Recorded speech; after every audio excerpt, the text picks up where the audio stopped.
تعالیٰ کے فضل پر اپنے سارے معاملے کو منحصر کریں، یعنی نیک اعمال کر لینے کو کوئی اپنا کمال نہ سمجھے،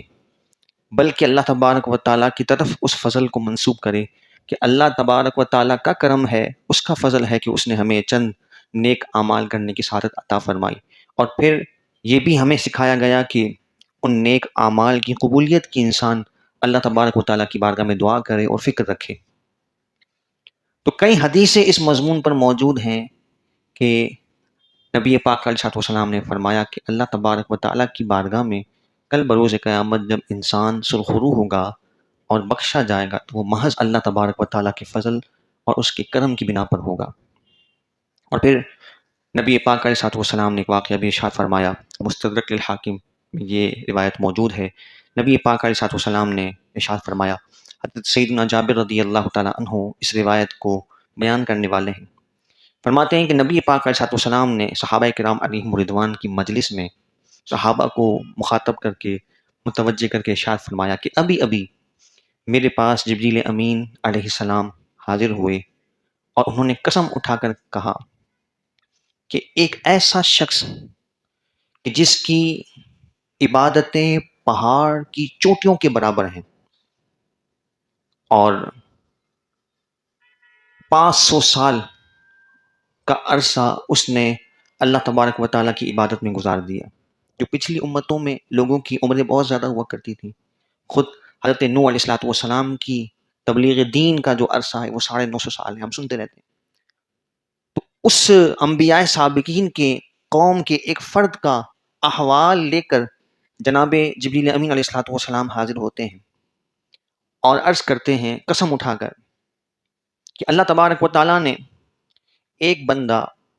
کہ جس کی عبادات 500 سال کے عرصے پر محیط ہیں اور اللہ تبارک و تعالیٰ نے اسے مستجاب الدعوات بنایا اور کئی کئی دن وہ سجدے کی حالت میں گزار دیتا، ایسی عبادت کا اس کا انداز تھا،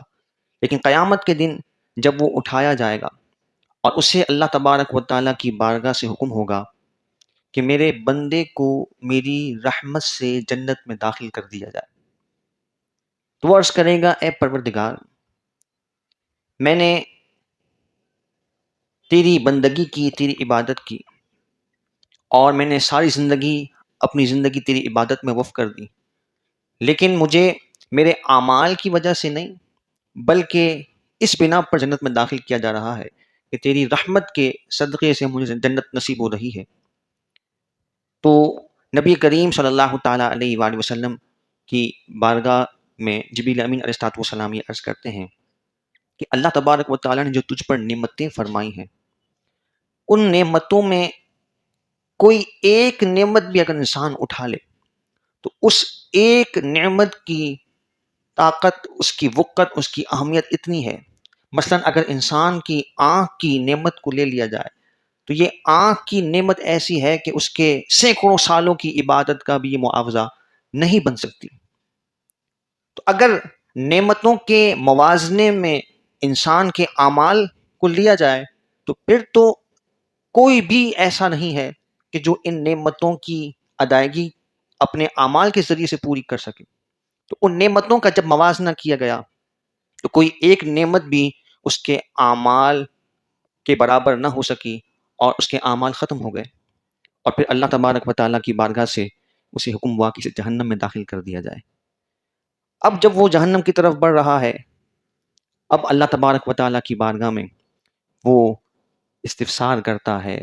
اور مغفرت طلب کرتا ہے اور اللہ تبارک و تعالیٰ کی بارگاہ میں التجا کرتا ہے کہ مولا اے پروردگار، تو مجھے اپنی رحمت سے جنت میں داخلہ عطا فرما۔ پھر اللہ تبارک و تعالیٰ کی بارگاہ اسے طلب کیا جاتا ہے اور پھر اللہ رب العالمین اسے اپنی رحمت کاملہ سے جنت میں داخلہ عطا فرماتا ہے۔ تو خلاصہ کلام اس روایت کا اور اس طرح کی دیگر جو روایات ہمیں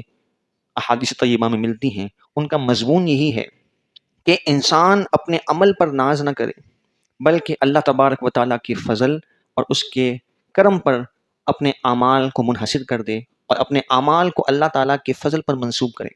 اور ایسے انداز اختیار کرے کہ اللہ تبارک و تعالیٰ کی رحمت کا وہ حقدار بن جائے۔ ہم نہیں جانتے کہ کون سا ایسا عمل ہے جو اللہ تبارک و تعالیٰ کی بارگاہ میں قبولیت کے درجے پر پہنچ جائے. بعض اوقات بہت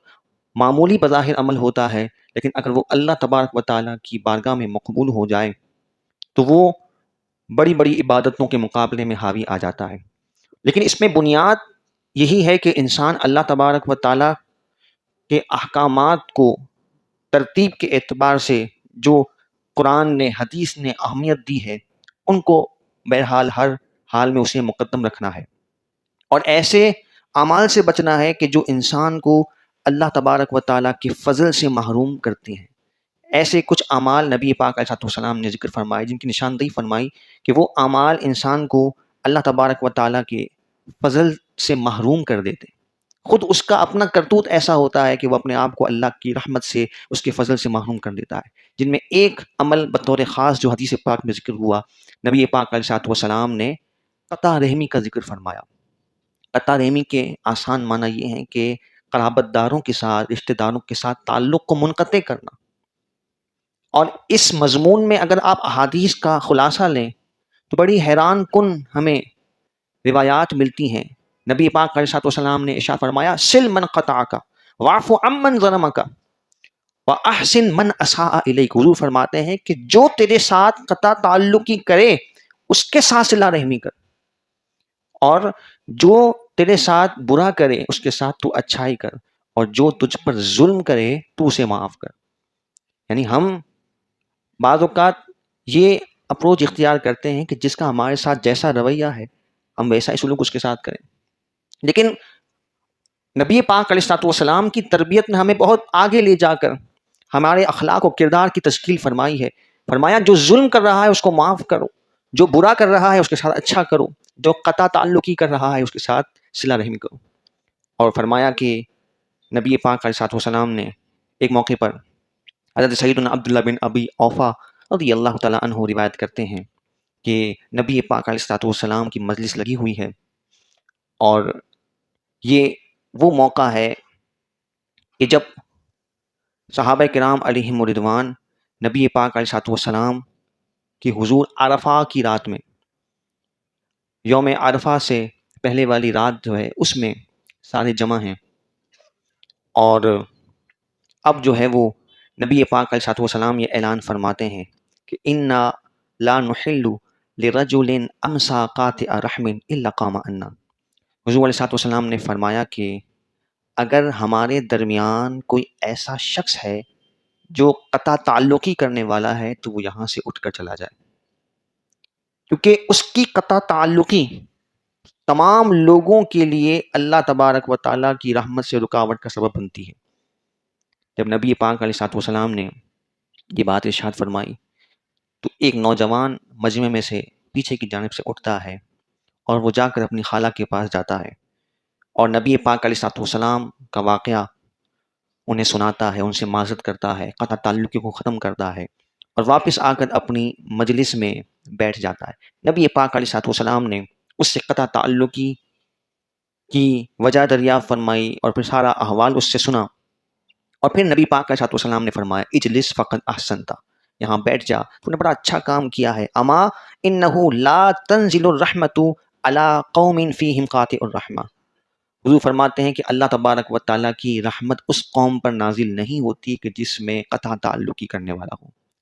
یہ صحابہ کرام علیہم رضوان تو بڑے پاکیزہ لوگ ہیں اور بڑے مقرب اور اللہ کے فضل یافتہ لوگ ہیں، لیکن ان کے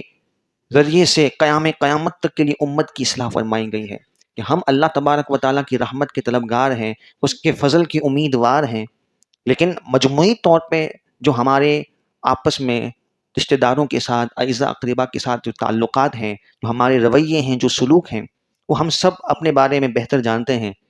جس کی وجہ سے اللہ تبارک و تعالیٰ کی فضل اور رحم سے ہم خود اپنے آپ کو محروم کر دیتے ہیں. جب اللہ تبارک و تعالیٰ کا فضل اور اس کا رحم ہم سے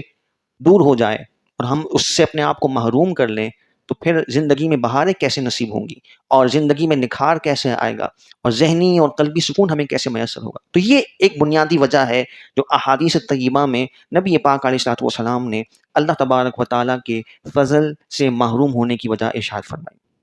پھر اسی طرح نبی پاک صاحب الاولاق صلی اللہ تعالیٰ علیہ وآلہ وسلم نے اسی صلہ رحمی کو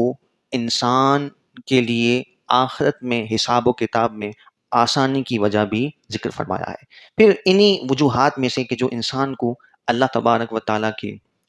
فضل سے، اس کے رحم و کرم سے محروم کر دیتی ہیں، انہی وجوہات میں ایک وجہ بددیانتی ہے، خیانت ہے۔ کسی بھی موڑ پر، کسی بھی انداز میں کوئی شخص جیسی بھی خیانت کرتا ہے، وہ اس جرم کا مرتکب ہے اور اپنے آپ کو اللہ تبارک و تعالیٰ کی فضل اور اس کے کرم سے محروم کرنے والا ہے۔ نبی کریم رؤوف الرحیم صلی اللہ تعالیٰ علیہ وآلہ وسلم نے ارشاد فرمایا، حدیث مبارکہ ہے،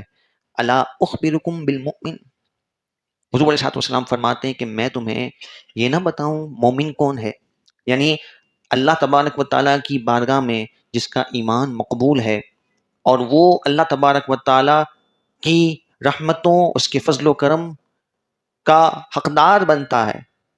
تو عرض کی کہ یا رسول اللہ ضرور ارشاد فرمائیے۔ نبی پاک علیہ الصلوۃ والسلام نے فرمایا، من امنہ الناس علی انفسہم و اموالہم، وہ شخص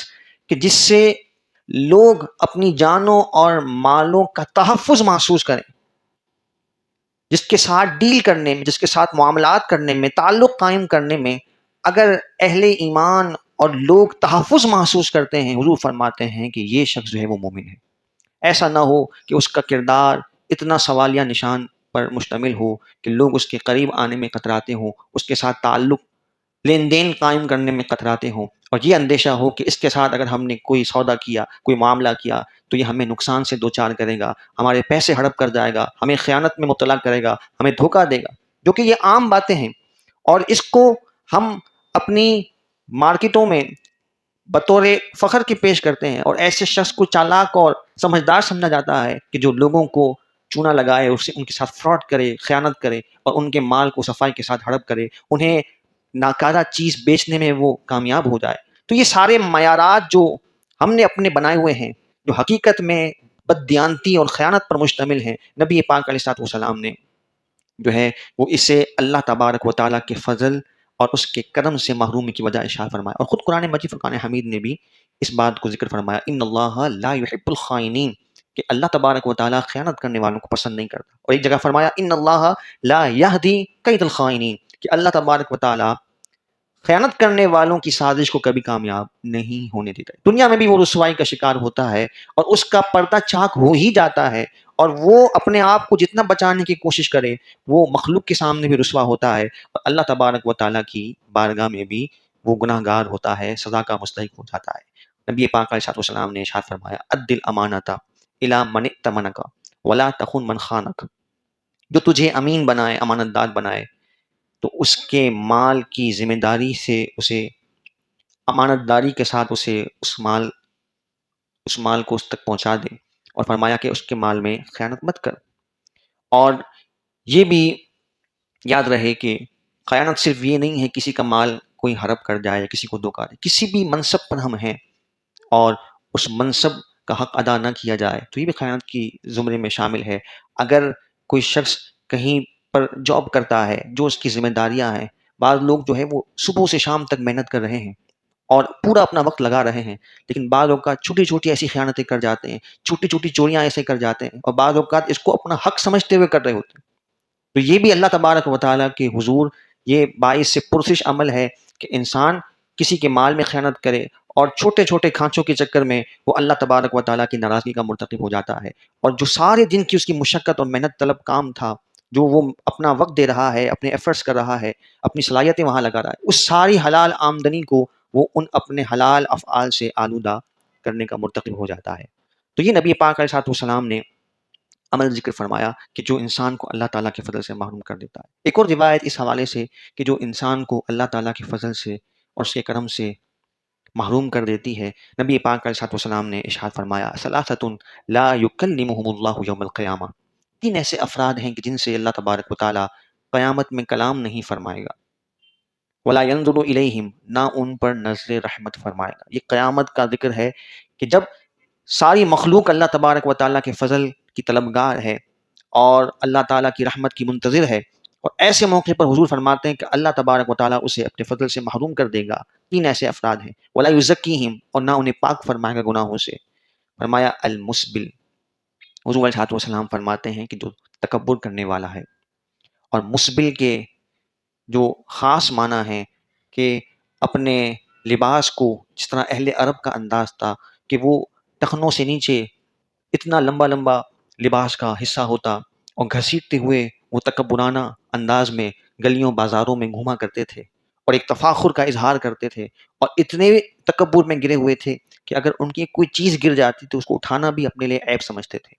اور ایک کافر کا ذکر قرآن میں بھی ہے کہ جس کی ہلاکت پاؤں میں تیر لگنے سے ہوئی، اس کے پاؤں میں تیر چبھا، تو بھری مجلس میں، بھرے بازار میں اس نے یہ بھی گوارا نہیں کیا کہ میں اپنے پیر سے تیر نکالوں، اس زخم کو برداشت کرتا رہا، اور وہی اس کی ہلاکت کا سبب بنا۔ تو یہ تکبرانہ روش کسی بھی انداز میں ہو، اللہ تبارک و تعالیٰ کو سخت ناپسند ہے۔ قرآن نے کہا وَلَهُ الْكِبْرِيَاءُ فِي السَّمَاوَاتِ وَالْأَرْضِ، ساری بڑائیاں اللہ تبارک و تعالیٰ کے لیے۔ انسان کو اپنے اگر وجود پر وہ غور کرے تو کسی بھی جہت سے بڑائی مارنا، تفاخر کرنا، یہ انسان پر کسی بھی اعتبار سے نہیں جچتا، اور یہ اللہ تعالیٰ کے فضل سے، اس کے کرم سے محرومی کی وجوہات میں سے اہم ترین وجہ ہے جو حضور علیہ السلام نے اس حدیث میں ذکر فرمایا۔ دوسری بات حضور نے ارشاد فرمائی والمنفق سلعته بالحلف الكاذب، حضور علیہ السلام فرماتے ہیں کہ جھوٹی قسمیں کھا کر اپنا مال فروخت کرنے والا، فرمایا کہ یہ بھی اللہ تبارک و تعالیٰ کے فضل سے محروم ہے، اور قیامت کے دن جب انسان اللہ کے رحم کا، فضل کا امیدوار ہوگا، ایسا شخص اللہ تعالیٰ کے فضل سے محروم کر دیا جائے گا، اور اللہ تعالیٰ قیامت میں ایسے شخص سے کلام نہیں فرمائے گا، اس پر نظر رحمت نہیں فرمائے گا۔ یہ حدیث کے الفاظ ہیں۔ تو جھوٹی قسمیں کھا کر اپنا مال فروخت کرنا اور سامنے والے شخص کو دھوکہ دینا، یہ اس حدیث مبارکہ میں اس کا خاص ذکر فرمایا۔ اور تیسری بات اس حدیث پاک میں نبی پاک علیہ السلام نے فرمائی المنان، کہ جو کسی کے ساتھ بھلائی کر کے اس احسان کو جتاتا ہے، تو احسان جتانے والا شخص اللہ تبارک و تعالیٰ کو سخت ناپسند ہے۔ یعنی اس کو تو اس مستحق کا احسان مند ہونا چاہیے تھا کہ وہ اللہ تعالیٰ کی بارگاہ میں اس کے مال کی قبولیت کا ایک ذریعہ و سبب بنا، اور اللہ تعالیٰ کی بارگاہ سے اس کے صدقے سے، اس کے ذریعے سے اللہ تبارک و تعالیٰ نے اپنا قرب عطا کرنے کو اسے وعدہ عطا فرمایا، لیکن وہ اسے اپنی بڑائی سمجھنے لگا کہ میں نے اس کی مدد کی ہے، میں نے اس کے ساتھ معاونت کی ہے، تو میں نے بہت بڑا کمال کیا ہے، اور پھر اس سے وہ خیر کا اور بدلے کا تقاضا رکھے، اس کے ساتھ احسان جتلائے اپنے رویے کے ساتھ، اور کچھ بھی نہ ہو تو بعض اوقات آنکھوں کا اشارہ بھی بہت زیادہ معنی خیز ہوتا ہے، اور بہت سی باتیں کہہ رہا ہوتا ہے، اور وہ اپنی آنکھوں کے ذریعے سے وہ یہ جتاتا ہے کہ میں نے فلاں پر احسان کیا ہے۔ تو یہ احسان جتانا، قرآن نے کہا یا ایھا الذین آمنوا لا تبطلوا صدقاتکم بالمن والاذی، کہ اپنے صدقات کو احسان جتا کر اور اذیت دے کر باطل نہ کرو۔ صدقات کا سارا ثواب، ساری اس کی خیر و برکات سے انسان محروم ہو جاتا ہے جب اس میں وہ احسان جتانے کا ایلیمنٹ شامل کر لیتا ہے۔ اور بھی کئی باتیں اگر ہم غور کریں تو قرآن و حدیث میں ہمیں ملتی ہیں کہ جو انسان کو اللہ تبارک و تعالیٰ کے فضل و کرم سے محروم کر دیتی ہیں۔ اللہ تبارک و تعالیٰ جو چند باتیں ہم نے